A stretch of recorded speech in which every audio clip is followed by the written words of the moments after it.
Recording. So here we go.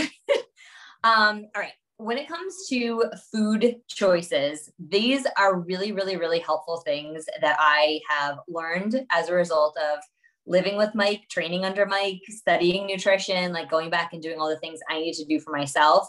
And it's so funny because I think so much of it is common sense and that I won't often come on and talk about it. But as I spoke to a woman yesterday who has been on Weight Watchers for over 25 years and did the whole yo-yo, and she ended up actually in the past year, she lost 100 pounds, which is just so amazing to me. As we were speaking, she was like, oh my gosh, what you just said is so helpful. So basically, there's two things when it comes to food. Okay. The first is when we walk in to eat something, we have to bring an identity with that. Who are we in the kitchen? Now, my identity, very openly, honestly, was I have a sweet tooth. And anytime I ate something, my justification would always be like, well, I have a sweet tooth, or just I'm a sweet craver. Like, that was who I was because it was the identity I assumed and took on. And it took somebody else pointing that out to me for me to be like, holy crap, I literally tell you what I eat by taking that on as my identity. So my identity has shifted and changed drastically going through injuries, testing, medications, irritable bowel syndrome diagnosis, narcolepsy diagnosis, cyst-hormonal acne, brain trauma. I had post-concussive syndrome, like all these different things had to happen for me. I don't think for anybody else is as dramatic, or it's a different level of drama that we experience in our lives. We kind of have to go through that. But I literally had to get to the point where I was like, I eat to feel good. Yes, I like that things taste good, but it's like, I literally eat to feel good. And I will look at things and be like, yes, I know that's going to taste so good. You know, that chocolate cake. I actually hate cake, but I know a lot of people like it. For me, it's like that mint chocolate chip ice cream, or those little like these croissants when they're like super shiny and like you just know they're going to be sweet, or the Svoyadel cookies, like those Italian bakery. Like, oh gosh, I know this stuff's going to feel good, but my identity is I eat for the feeling, like how I'm going to feel. And I know for me, that stuff's going to bloat me out. And whether or not food bloats you, it makes you tired, fatigued, cloudy, cranky, sleepy. I think for a lot of people, or it just straight up makes you feel bloated and like crap. And so why are we eating things that make us feel like crap? I got over the identity of I like sweet food. I'm a sweet food craver. I'm a sweet tooth junkie, to I eat things that make me feel good. And so I really want you to think about your identity when you talk to people about the food that you eat, because that's such an important piece of this. Is we don't even recognize the identity we give ourselves, but that dictates all our habits. It totally controls what we do and don't do when it comes to eating out. You know, it's like, oh, I just eat what my friends eat. Well, that's your identity. You're a copycat. You know, like I saw something recently. I loved it. And it was like, be a voice, not an echo.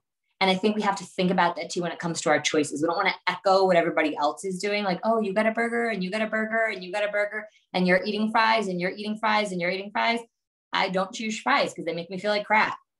That's okay to say stuff like that. But I think it goes beyond just the choices. Like, we actually have to assume the identity. Now, once we assume the identity, we're going to be in situations. And this was this Weight Watchers conversation I had yesterday. She said, I would love to make like these Asian, like lettuce wrappy things. And she's like, I don't know, like, should I put like avocado and cheese on it? Or like, should I put it like in tortillas? And I was like, that is actually the question. It's an or conversation. Now, what I say about the or is it's either healthy fats or it's healthy carbs. We never do both together in excess. Why? One client ever gained 15 pounds with me in the first 2 weeks of working together. Why? She wanted to go keto. So we went super high fat. Now that's fine. Super high fat is fine. There's nothing wrong with super high fat, but if you're super high fat, you got to be super low carb. Because she went super keto, super high fat, and continue to go to Starbucks and get her coconut latte, whatever's with tons of sugar, which is carbohydrates. And she was constantly gaining weight. She blew up. Like, she blew up to the point and she didn't want to listen. It was like, no, I can still have that. And no matter how many times I said, no, you can't. It's an or conversation, just like the Weight Watchers conversation. That's fine. Put avocado on your turkey. That's good, healthy fat, but don't do avocado and a tortilla wrap. If you're going to do the tortilla wrap, don't do the avocado. So when we look at things, it's like, okay, I got my protein. That's cool. Am I going to have fat with this? Or am I going to have carb with it? And if you'd like to have both with it, because you want to maybe stir fry your vegetables and then you want to have some rice on the side, have it in moderation. But if we go high in something, and this can be on a day-to-day basis, it could be on a month-to-month basis, it could be on a meal-to-meal basis. I will never sit down anymore and have peanut butter and crackers. High fat and high carb together will always make you fat. There's no way around it. So I always look for my protein as my base, and then I pop on a fat or I pop on a carb, because I'm kind of an all or nothing girl. I'm not very good at the moderation. And quite frankly, I feel like crap when I have, high fat and I would say moderate fat and some carb. I do much better having one or the other. And oftentimes I will choose like my protein and some avocado or cheese, or I'll have my protein and my rice. I will really try to stay away from the fat. Like, you will feel it in your body. So take on the identity of eating for health and then really pay attention. Like, if I'm going to go moderate, stay moderate. That's great. I personally prefer to do one or the other. I'm all or nothing. So is Mike. And so you cannot be high in both categories. You will gain weight. So those are my hacks for you guys when you're looking at stuff. So she ended up being like, I'm going avocado. She's like, I'll put that stuff in a lettuce wrap. I'll wrap it up. I'll put some avocado on there. It'll be lovely. I'm like, that's great. And that was a big aha for her, because she was always focused on chemicals over calories. She's like, I can have Cool Whip and I can have Jello and I can have all of these things. She's now like, oh my gosh, I was doing it all wrong. That stuff was so bad for me, but it was all about the points, right? So like, we really have to think about the identity we're assuming when we go in to consume that stuff, because why are we consuming? We're consuming to literally heal our body. I think one of my favorite quotes of all time, it comes from Hippocrates, and it said that food is the most overutilized drug and the most underutilized medicine.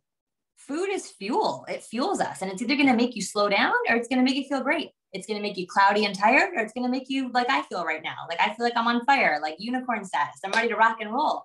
Well, I had a salad. I had grilled chicken on top of it. And guess what? I wanted my fats. I put olive oil dressing, and I went crazy, and some feta cheese and some olives. Don't tell Mike. That's like 3 fats right there. But I had 0 carbs with it. So I'm good. I'm ready to rock and roll. So you really have to decide, like, which way am I going to take it? Moderate, or if you're going to go high, go low in the other. Don't do high. And I cannot drive that point home enough. All right.